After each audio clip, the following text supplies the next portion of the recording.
سلااوڕێز هاوڕێنی هێژا بەردەوام دەبین لەسەر هەڵسەنگاندنی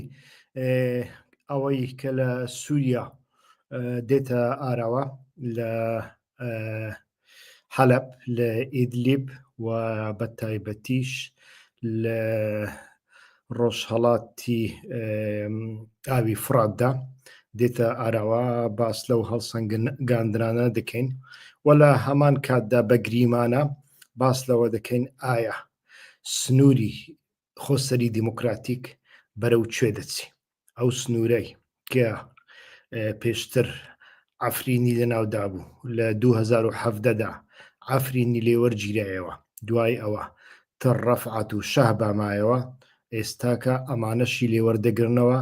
و بەتەنیا لەو بەری ئاوەکە منبج دەمینێتەوە. ئایا منبجی لێوەردەگرنەوە یان نە؟ یعنی هاوڕێیان سیاست لەسەر بنەمای عاتیفیەت ناکرێ،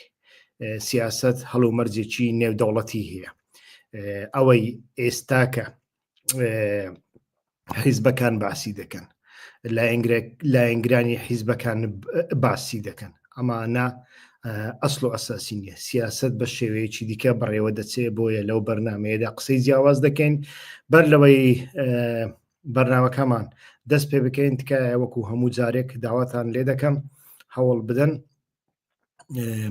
ئەو بەرنامەیە شێر بکەن، پارڤە بکەن،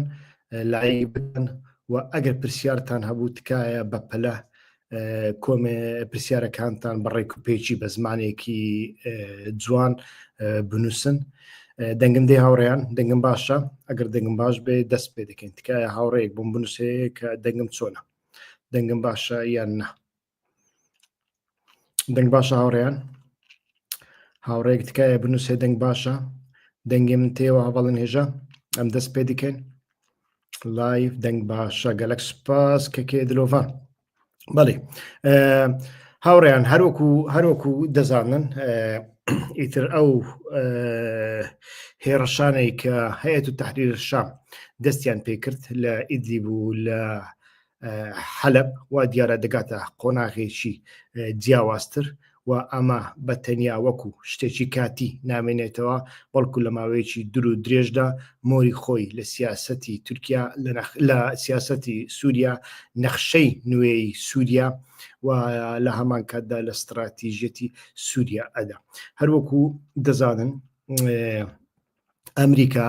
لە سەرەتادا لێدوانێکیدا لێدوانەکەشی ئەوە بوو ئەسەدی بەوە تاوانبار کرد کە ئەسەد لە سایەی لایەنگری بۆ رووسیا و ئێران وای بەسەر هاتووە وڵێ ئەمە کێشەی ئێمە نییە.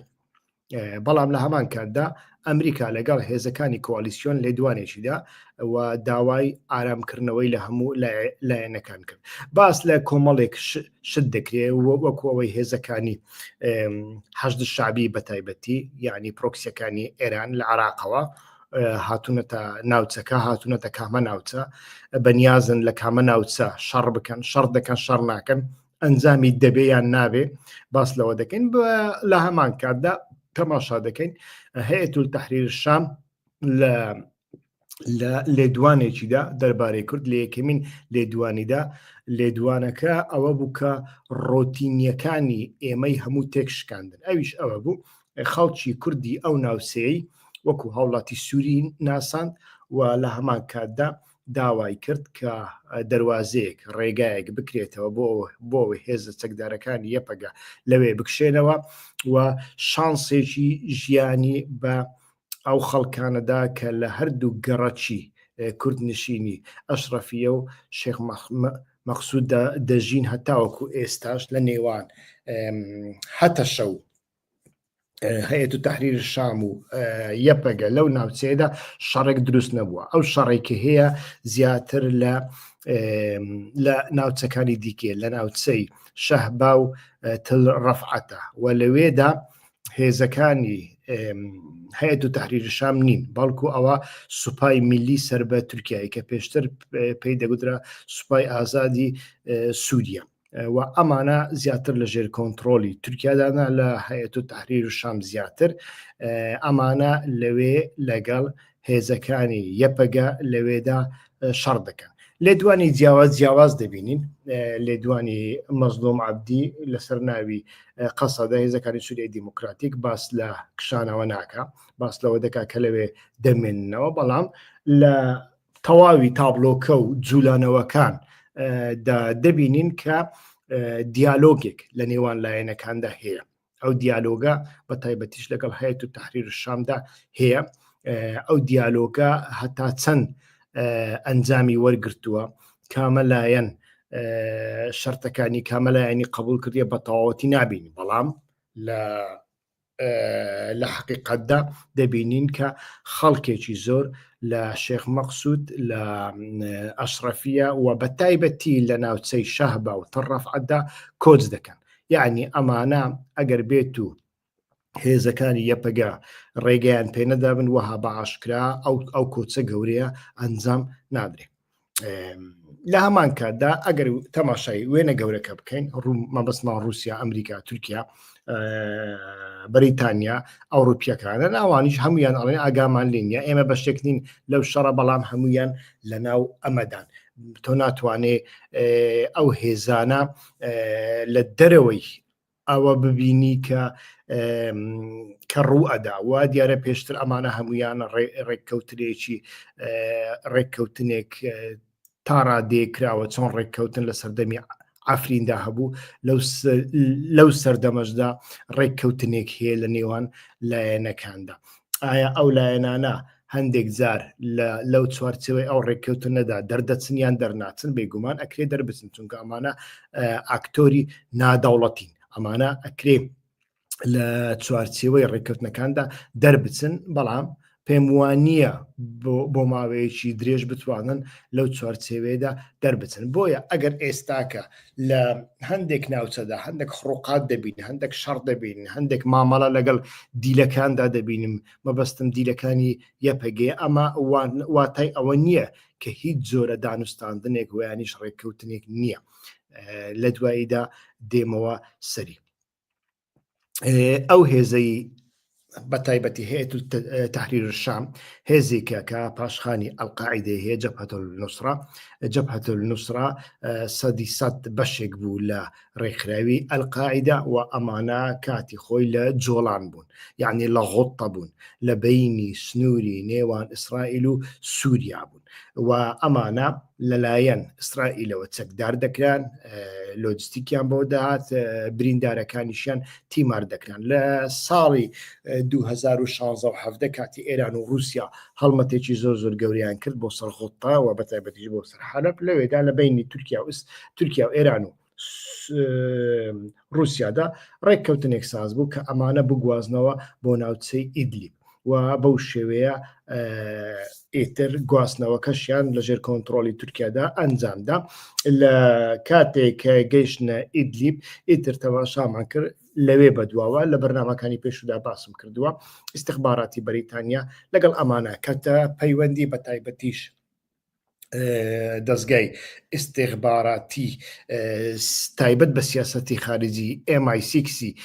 بریتانی لەگەڵ ئەوانە کەوتنە پەیوەندی، چەندین سەردانیان کرد و لەوێدا ئیتر تەماشامان کرد جەبهەت النوسرا گۆڕا بۆ هەیئەت التەحریر الشام، هەندێک ڕێشی خۆیان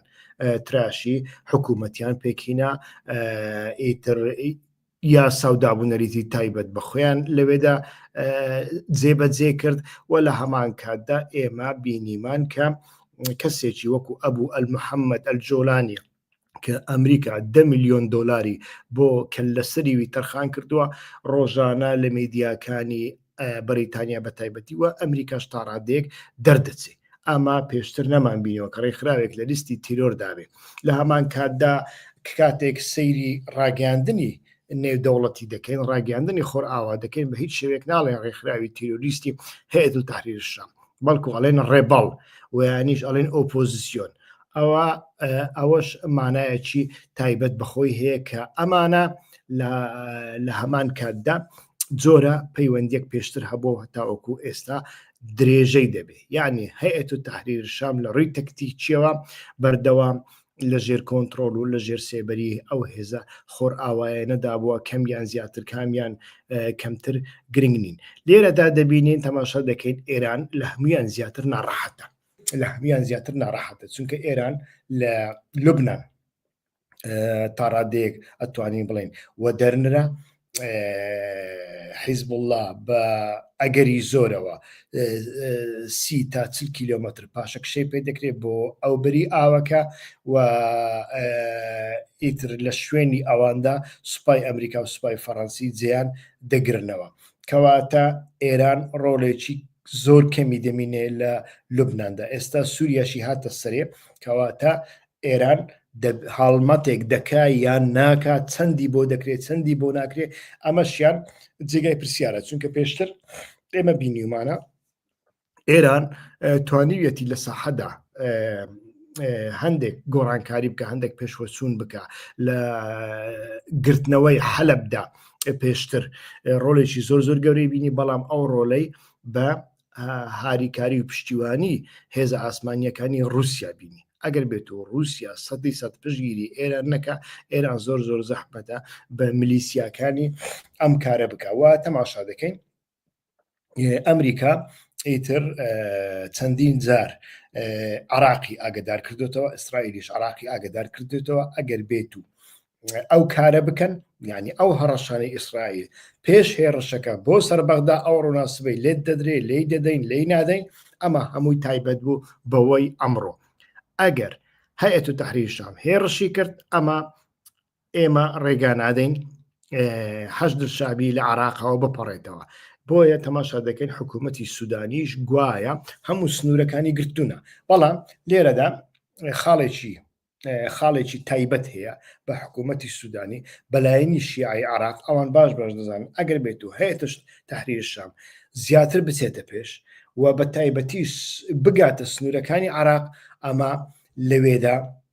هێزە ئیسلامیەکان جا هەر هێزێک دەبێت داعش دەبێت سەر بە هەیەت و تەحریر شام دەبێت ویانیش نا ئەلقاعیدە دەبێت ویانیش نا ئەگەری زۆرە لە سەحراکانی ڕوومادی و مووسڵەوە دیسە سەر هەڵ بدەن و ببنە کێشەیەک ببنە بەڵایەک بۆ سەر عراقدا ئەمە بەڕاستی حکوومەتی عراق لە ئێستاوە تەدبیری بۆ دەکا بۆیە تەماشا دەکەین لە پەنای ئەوەی گوایە سوپای عراق هەموو سنوورەکانی گرتوونە ئیتر کەم کەمە لەولاوە سنوورەکان دەکرێنەوە حەشدی شعبی دزە دەکاتە ناو خاکی سووریا بەڵام ئەمە دێتە ئەو واتایی کە ئەوان بتوانن بە ئاسانی هێرشێکی پێچوانە بکەن بەڕاستی من لەمەدا زۆر دڵنیانی کە بتوانن ئەمانە هێرشێکی پێچوانە بکەن ئیتر هەیەت و تەحریرشان بگەڕێنەوە سنووری جارانی ئیدلیب لە هەمان کاتدا تەماشا دەکەین سەبارەت بە تورکیا و تورکیا ئێران و ئیسرائیل سەبارەت بەو هاوکێشەیەدا دیسان گۆڕانکاریەکەیە پێشتر پێش تۆقەکەی دەوڵەت باخچەلی لەگەڵ کوردەکان لەگەڵ دەمپارتی تورکیا بەردەوام شتێکی فڕێدا ناو گۆڕەپانی تورکیا کە ئیسرائیل هێرشیان دەکاتە سەر بەڵام وا دیارە ئیسرائیل و تورکیا لەو بارەوە تا ڕادەیەک ئەگەر لە ڕووی تەکتیکیشەوە بێ یەکتری تەواو دەکەن شتێک نییە بە ناوی ئەوەی کە بەرژەوەندیە تەکتیکیەکانی وانی سیاسەتی ڕۆژانەی ئێستای نێوان ئیسرائیل و تورکیا لە سووریا دژ بێکبی بێگومان لە ڕووی استراتیژیەوە لە داهاتوودا ئەمانە کۆمەڵێک بابەتیان دەبن کۆمەڵێک بابەت دێنە ئاراوە کە ڕەنگ بێ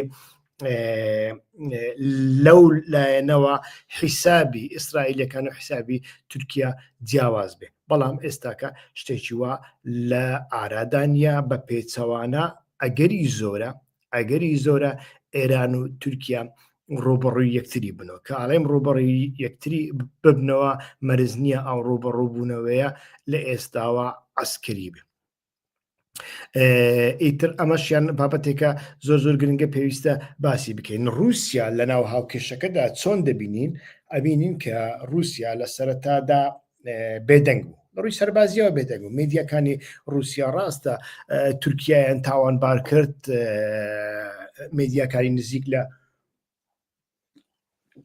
ڤلادیمیر پۆتین تورکیایان تاوانبار کرد بەڵام تەماشا بکەین سوپای رووسیا وەکو پێویست شتێکی نەکرد و ئەمە بێگومان منیش بم لە جێگای رووسیا بەڕاستی سەرەتا دەبێت تۆزێک بیر بکەمەوە یعنی ئەگەر لەناو هاوکێشەکەش نەبێت لەناو حیسابەکەش نەبێت چونکە ئەو حیسابە بەڕای من ئێستا حیسابی دابشکردنی سووریایە یعنی دەبواە ناوی تایتڵی بەرنمەکەش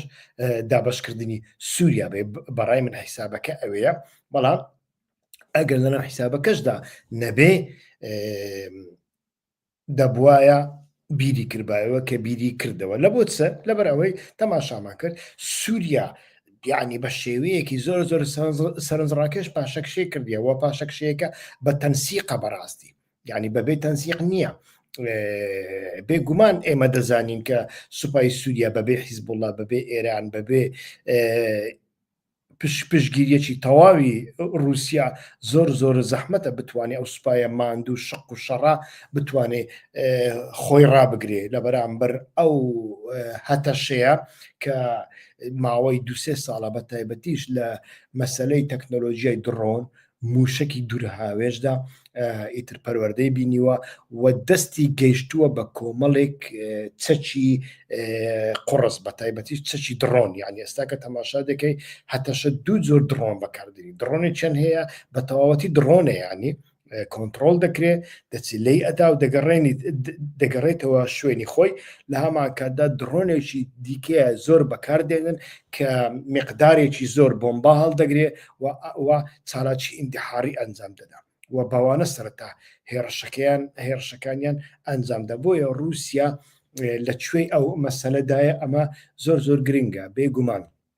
رووسیا و ئێران لە ساحەکەدا لە ڕووی تەکتیکیەوە یەکن بەڵام حیسابی استراتیژی ئێران و رووسیا لەگەڵ یەکتر ناکەونەوە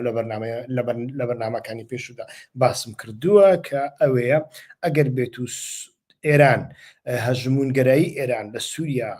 زۆر گەورە بێ و بگاتە لازقیە بگاتە سەر دەریای سپی ناوەڕاست ئەمە بۆ رووسیا کێشەیەکی استراتیژیە چونکە ئەو کاتە ئێران ئەتوانێت لەگەڵ خۆر ئاوادا اتفاق بکە و لە جیاتی رووسیا وزەی خۆی کە خاوەن یەدەکێکی زۆری گاز و نەوتی خۆی بگەینێتە بازارەکانی ئەوروپا بۆیە رووسیا ڕێگا بەمەنادا لە بواری استراتیژیەوە ناکۆکن ئەمانە کێشەیەکی دیکەی رووسیا لەگەڵ ئێران لە سووریادا ئیسرائیلە یعنی ئێران رووسیا نایهەوێت لەسەر ئێران خۆی تووشی کێشە بکە لەگەڵ ئیسرائیل بۆیە لە بۆ رووسیا بەڕای من هەتاوەکو ئێستاش یعنی داهاتووی سووریا هیچ گرنگ نییە ئەوەی گرنگە بۆ رووسیا ئایا ئەو بنکەی لە لازقیە هەیەی دەمێنێتەوە یان نامێنێتەوە کە تاقا بنکەیەکی سەربازی زۆر زۆر گەورەی رووسیای لە ڕۆژهەڵاتی ناوەڕاست و بە تایبەتیش لەسەر دەریای سپی ناوەڕاستە بابینە سەر ئەمریکا استراتیژی ئەمریکا لە ناوچەکەدا بێگومان کشانەوەیە یعنی استراتیژی ئەمریکا ڕوون و ئاشکرایە لە عراق کاتەکەشی دیار کردووە و لە عراق کاتێ بکشێتەوە لە سووریا دەمێنێتەوە نامێنێتەوە ئەمەیان جێگەی مشت و مەڕا چونکە ئەو کاتە بە چ خەتێک دەگاتە سووریا چۆن ئەتوانی لۆجستیک بنێرێ ئەمانە هەمووی کێشەی زۆر زۆر گەورەنە و ئەگەر لە ڕێگەی ئاسمانیشەوە بتوانێت لۆجستیک بباتە ئەوەی ئایا حکوومەتی داهاتووی ئەمریکا دۆناڵد ترامپ کە هەموو حیسابێکی لەسەر پارەیە هەموو شتێک بۆ ئەمریکا هیچ شتێک بۆ دەرەوە نابێ ئەمریکا هیچ خەرجێک بکە لە سیاسەتی دەرەوەیدا بە تایبەت لە سیاسەتی سەربازی دەرەوەدا ئایا ئەمریکا ئەمە دەکا ئەمە بەڕای من جێگای پرسیارە بۆیە ئەوە ڕوون و ئاشکرایە ئەمریکا دەیەوێت پاشەکشێ بکە بەڵام کاتێک پاشەکشێ دەکە حیسابێک بۆ هاوپەیمانەکانی دەکا لە ناوچەکەدا ئەو هاوپەیمانانە چێن دوو کۆڵەکەنە یعنی لە نەخشەی سیاسی ئەمریکادا دوو کۆڵەکانە کۆڵەکەی کەندا و عەرب و کۆڵەکەی ئیسرائیل هەیە و ئەو دوو کۆڵەکەیە هەم دەبێت لەگەڵ یەکتر لە ڕقابەت دابن هەم دەبێت لەگەڵ یەکتری لە پەیوەندی دابن لە پەیوەندیی ئاشتیانە و هاوکاری دابن ئیتر ئەمە زۆر زۆر گرنگە لە بۆ هەندێک سیاسەتی پێشووی یعنی بەر لە هێرشەکە سیاسەتی ئەمریکا بەردەوام ئەوە بوو ئەسەد پەیوەندی نێوان ئەسەد و عەرب ئەسەد و کەندا و خۆش بکە ئیتر وەکو کۆنتراکتێک ئەسەد بداتە کەنداو بە کەنداو بسپێرێ بۆ ئەوەی لە ئایندەدا هەژمونی ئێران لە سووریا کەم ببێتەوە. بەڵام تەماشامان کرد ئەسەد ئەوەی بۆ ناکرێت، بۆی ناکرێت لەبەر ئەوەی لە باکووردا ئێمە بمانەوێ نەمانەوێ دوو سوپای زل و زەبەلاح هەنا، یەکێکیان هەیەت تەحریر شامە، یەکێکیان سوپای میلی سەر بە تورکیایە کە هەر یەکیان ئەمانە ڕێژەکەیان دەگاتە 50 تا 100 هزار چەکدار خاوەن تانک و تۆپ و چەک و تەقەمەنی زۆر بەهێزن و ئەمانە ئەزمموی شەڕیان هەیە بەبێ ئەمانە ئایا چۆن ئەتوانن ئەمە بکەن؟ ئەمە زۆر زەحمەتە. تورکیا ماوەیەکی زۆر هەوڵیدا کە لەگەڵ سووریا ڕێک بکەوێ دەست بخاتە ناو دەستی ئەسەد. مەبەستی تورکیا لەمەدا ئەوە بوو، یعنی مەبەستەکە بەتەنیا کشانەوەی سوپاش نییە، مەبەستەکە ئەوەیە بەڵکو لە کاتێکدا من لەگەڵت دادەنیشم، بەڵام دەبێ ئەتۆ ئەو گروپە جیهادیانە هەردوو گروپیانی بخەیە ناو پرۆسەی حکومڕانی لە سووریادا. ئەمە ئەسەد چۆن ئەتوانی بکە کە ژمارەی سونە زیاترە لە سووریا و ناوچە سونیەکان ناوچەی دەوڵەمەندترن لە چاو ناوچەی شیعە و ئەمانە کێشەی خوێن و خوێنداریان هەیە. لە هەمان کاتدا ئەمانە زۆربیان وەکوتم لە لیستی تیرۆردانا. ئایا ئەمە چۆن ئەتوانی بکە؟ ناتوانانی بکە، بەڵام کە ناتوانانی بیکە هێرشێکی وەها چاوەڕوان نەکراو نییە. بۆیە دەبینین تەماشا دەکەین بەڕاستی هەموو لایەنەکان ڕنگ بێ ئەو ڕیالیتیان بینی بێ کە هەتەشە ڕیالیتەیەکە ناچارن دانی پێدا بنێن و دەبێ حیسابی بۆ بکرێ. ئێستا کە تەماشا دەکەین حیسابێکی وا هەیە کە سووریا سەر لە نوێ دابش بکرێتەوە. ئیتر ئەمە حیسابەکەیانە، با بزانین چەند سەر دەگرێ و چەند سەر ناگرێت. لە پەنای ئەمانەدا هێزێکی کوردی هەیە بە ناوی خۆسەری دیموکراتیک و سوپایەکی هەیە کە ئەمریکیەکان پەروەردەی دەکەن لە پشتیەوەنا و پارتنەری ئەمریکایە، بەڵام پارتنەری ئەمریکای متفقی ئەمریکانە پارتنەری ئەمریکایە لە بۆ شەڕی داعش لەسەر زەویدا. لەگەڵ ئەم هێزە چی دەکەن؟ لەگەڵ ئەم هێزشدا تەماشا دەکەین دوو هاوکێشەمانە. هاوکێشەیەکی کۆن هاوکێشەی تورکیایە. تورکیا دوای ئەوەی سەرەکانی و تەڵ ئەبیەزی داگیر کرد، دوای ئەوەی ئەفرینیشی داگیر کرد، ئیتر تەماشا دەکەین لە ئیتیفاقی 2019دا لەگەڵ ئەمریکادا ئیتر ئیمزای بە ئەمریکا و بە ڕووسیەکان کردیە کە هێزەکانی سووریای دیموکراتیک ویانیش یەپەگە لە ناوچەکانی شەهبا و تڕ ڕەفعەت بکشێنەوە و لە من بجیج بکشێنەوە. ئیتر تەماشامان کرد لەوێ چی ڕوویدا؟ لەوێ کۆنسەی عەسکەری من بێجیان دروست کرد کە گوتیان لەناو ئەوەدا یەپەگە نییە، هێزەکانی سووریای دیموکراتیک نینە، بەڵکو ئەوە کۆنسەی خەڵکی من بیزە. بەڵام تورکیا ئەمەی قبول نەکرد. ئەمەیان یەک لە تڕ ڕەفعەت و لە شەهبادا چی ڕوویدا؟ ڕووسەکان و سوپای سووریا لەگەڵ حیزبوڵڵا ئیتر چوونە ژوورەوە لەوێ ئاڵای خۆیان چەقان، بەڵام تورکیا ئەمەشی قبول نەکرد. و ئێستا کە تەماشا دەکەین ئەوەی کە دەکرێ بەر لە کشانەوەی ئەمریکا پارچەکردنی سووریایە یان نا. ئەم لە دیمەنەکەدا ئەمە دەبینین. بۆیە من پێم وایە ئەوەی دەبینین ئەو کۆچ و کۆچبەری لە تڕ ڕەفعەت و لەو شوێنانە دەکرێ، ئەمە هەر لە خۆوە نییە. یعنی بە دروشمی شەڕی گەریلایی دوور و درێژ و شەڕی شۆڕژگێری و شەڕی کۆڵان بە کۆڵان و شەڕی بەترۆنە بە ئەو دروشمانە ناکرێ. و منیش کاتێک تەحلیل دەکەم لەسەر بنەمای ئەوە هەڵسەنگاندن ناکەم غەریزە و هەستی کەسانێکی چی پێ دەڵێن عاتفی تێر بکەم. وڵات چیە وڵات پارێزە ناوی لە خۆنایە وڵات پارێز نەخێر سیاست لەسەر ئەو بنەمای ناکرێت سیاست لەسەر بنەمای حەماس و حەماست و لەسەر بنەمای ئیخوانچیتی و لەسەر بنەمای لێخە ناکرێت سیاست لەسەر بنەمای ڕیالیتە دەکرێت ڕیالیتەکە بەو شێوەیە ئەو بەری ئاوی فرات و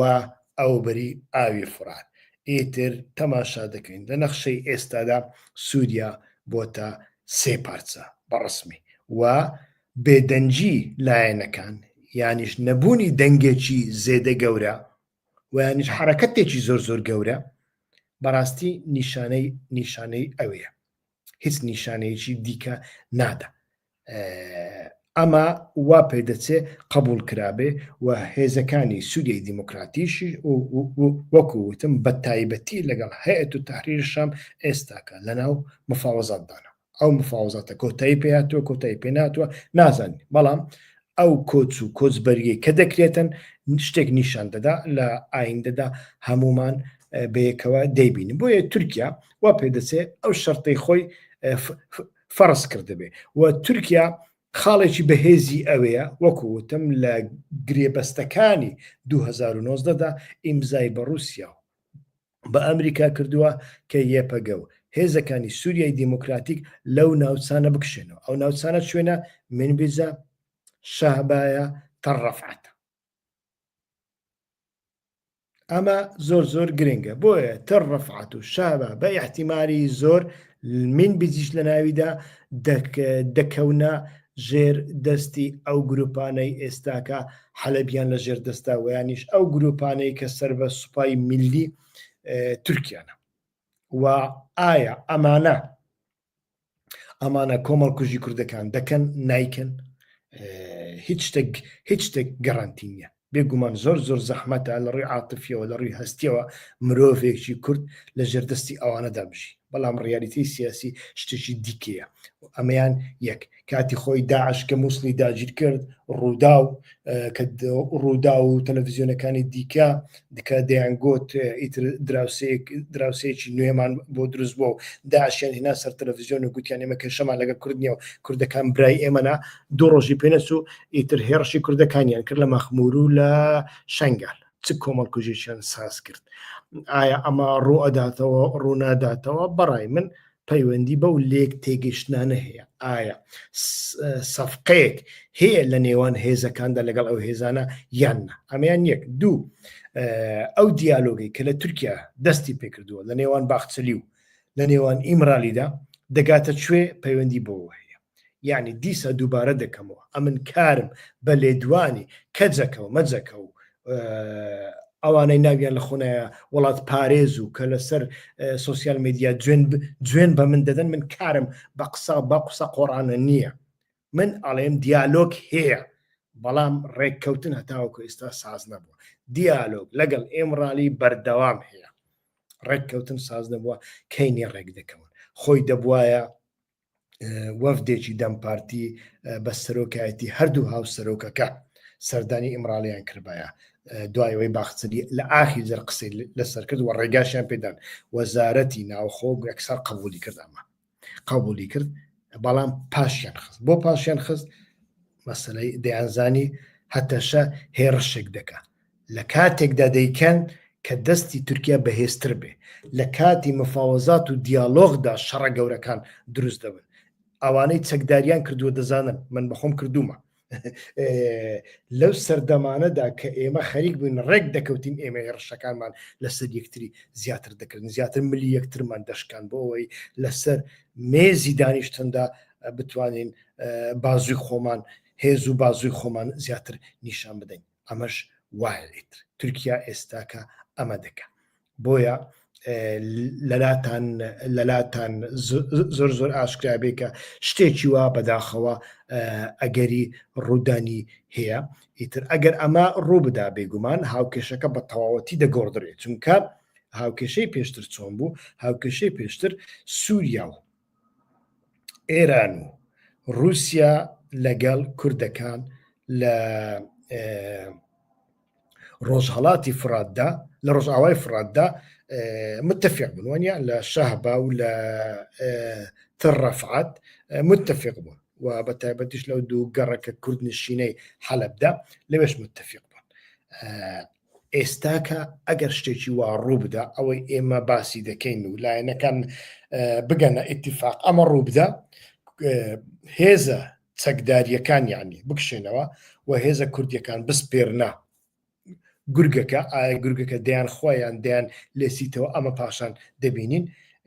لەو کاتەدا پەیوەندی نێوان ڕۆژئاوا و خۆسەری دیموکراتیک و هێزەکانی سووریای دیموکراتیک لەگەڵ ئەو سێلایەنە دەگاتە چ ئاستێک لەگەڵ سووریا و لەگەڵ ئێران و لەگەڵ رووسیا و بە تایبەتیش ئێران چونکە ئێران لە دێرە زۆر حیسابێکی دیکەی لەگەڵ کوردەکان هەیە لە شەنگەل حیسابێکی دیکەی هەیە باشە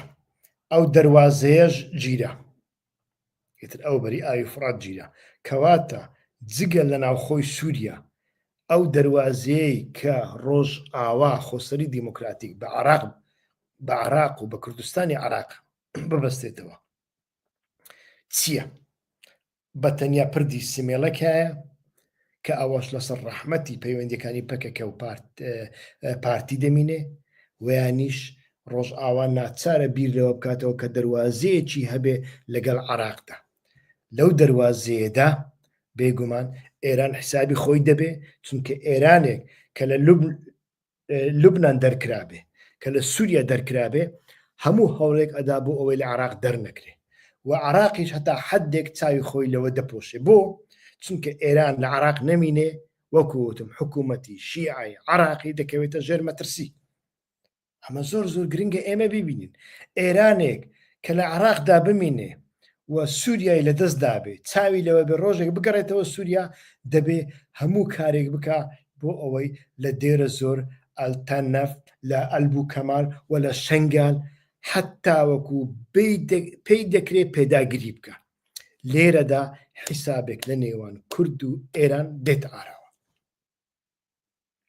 و ڕنگ بێ ئەوەی کە پەکەکە لەو ساڵانەی دوایی نزیکەی 10 ساڵە پەژاکی نردبووە تەحتیل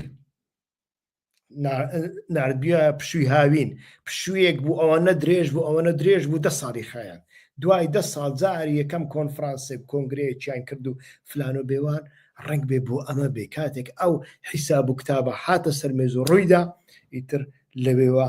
ئەوان دەست پێ بکەن ئەمەش دوورنیە لە بەرنامەدا بێ ئەمە زۆر زۆر گرنگە ئیتر هەموو بابەتەکان لە کۆتاییدا بەستراونەتەوە بە ئەوەی کە پێی دەگوترێ پرۆسەی ئاشتی ئەو پرۆسەی ئاشتیە هەیە یان نییە بێگومان هەیە بەڵام دەگاتە کوێ ناگاتە کوێ لایەنەکان لەسەر چی ڕێک دەکەون و ئەو پرۆسەیە پەیوەندی بە ڕۆژ ئاوەوە هەیە زیاتر هەر لە بۆ هەندێ لە حسابی ئەواندا پەکەکە نییە لە حسابی ئەواندا ڕۆژ ئاوا هەیە ئەمە زۆر زۆر گرنگە ئیتر تەماشا دەکەین بەڕاستی بەداخەوە ئەوەی کە دەیبینین ئەوەیە کە کوردەکان ئەو بەری ئاوی فرات لە دەست ئەدەن من بیجیش لە ناودا ئەگەر بێت و ئەوە لە کاتێکدا ئەڵێم ئەگەر بێت و هەڵمەتێکی پێچەوانە نەکرێ و ئەو هەڵمەتەش بەڕاستی چەند ئاسانە چەند زەحمەتە ئەوە لە ئایندەدا دەیبینین هاوڕێیان من هاتمە کۆتایی ئەو بەرنمەیە بە پەلە تەماشا دەکەم بزانم پرسیارێک هەیەە پرسیار بەو جۆرە دەبینم کە نیشانەی پرسیاری لەسەر بێ پرسیارێک کە نیشانەی پرسیاری لەسەر بێ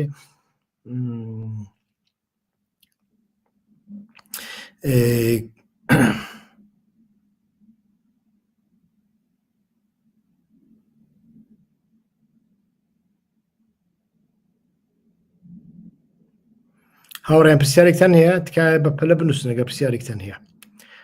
ئەو هاوڕیانی کە پرسیاریان هەیە تکایە بە کوردیەکی جوان و ڕێک و پێک بنووسن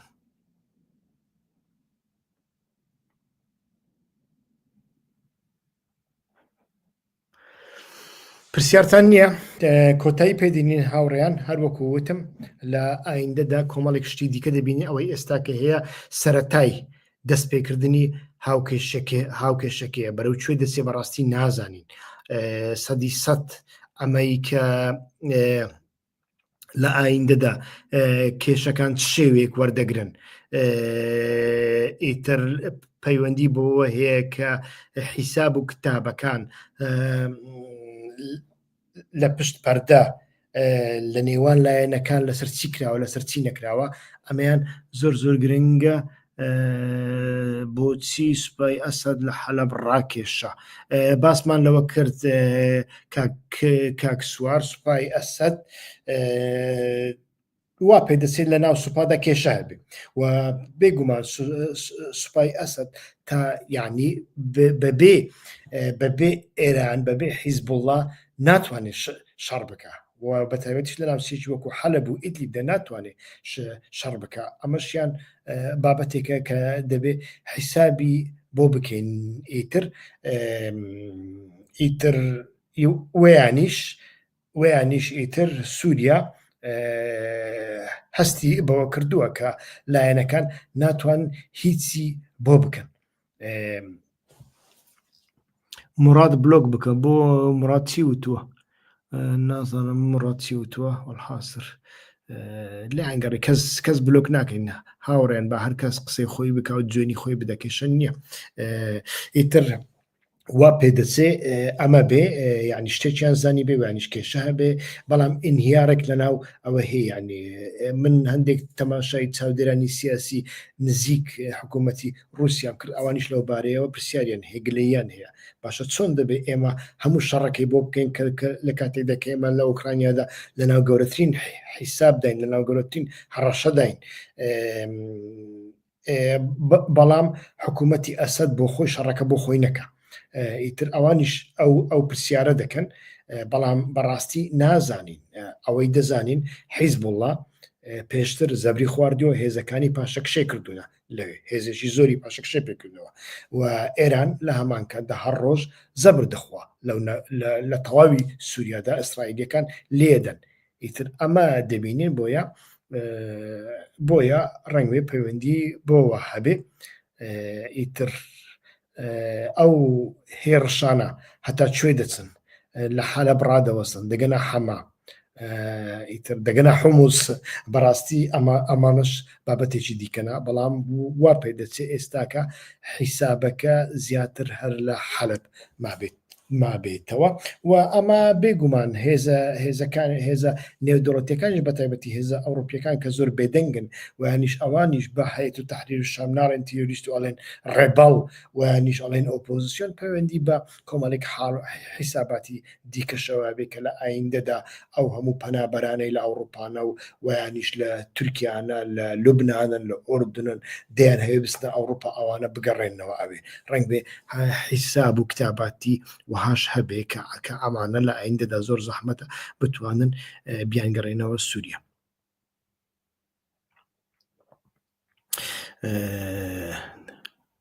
دەوری باشووری کوردستان نییە هیچ دەورێکی باشووری کوردستان لە 7 ئۆکتۆبرەوە هەتاوەکو ئێستا دەستی بە کڵاوی خۆی گرتووە بانەیبە بەڵام باشووری کوردستان لەو کاتەدا قسەی خۆی دەکاتە کە ئاراستەی ئێران لە عێراق ببینێ وەکو منوتم ئێستا کە ئێران لە کۆتاییدا هەوڵ ئەدا لە عێراقدا خۆی بەهێز بکە عێراقیش هەتا هەندێک پێویستی بەوە دەبێ چونکە وەکو وتم ئەگەر هەیەت و تەحریر الشام و جیهادیەکان لە سووریا هەندێک بەرەو پێش چوونی زیاتر بکەن ئەمە جەسارەتێک و بوێریەک بە جیهادیەکانی ناو عێراقدا لە ناویاندا داعش و ئەمە حکوومەتی شیعی عێراقی ڕنگ بێ بکەوێتە ژێر مەترسی ئەمە زۆر گرنگە. ئیسرائیل سیاسەتی ئیسرائیل لەو بارەیەوە چی نییە ئەمەیان جارێ بەڕاستی نازانین و ئەمە هەموو پەیوەندی بۆەوە هەیە جارێ کوردستانی عێراق دەستی بە کڵاوی خۆی گرتووە و بانەبا و باسی موچە دەکە. هاوڕێیان پرسیارێک نییە دێمە کۆتایی ئەو بەرنمەیە تا بەرنمەی ئایندە ڕێز و سلااوتکە یەکەمتر خەمی مەکەن لە لایکردن لە پرسیارکردن و لە هەمان کاتدا هەوڵ بدەن ئەوانەی سوبسکرایبیان نەکردووە تەماشا دەکەن بەشێکی زۆر لەو هاوڕێنی کە ئێستاکە لەسەر خەتن سوبسکرایبیان نەکردووە تکایە هەوڵ بدەن سوبسکرایب بکەن بۆ ئەوەی لە ڕێگای گوگل لە ڕێگای گوگل و یانیش لە ڕێگای یوتوب ئیتر ئاگدار ببنەوە هەر کاتێک لایفێکمان ئەنجامدا ئیتر ئاگدارتان بکاتەوە. سلااو ڕێز بۆ هەمووتان تا بەرنامەی ئایندا کاتێکی خۆش ڕێز و سلااو.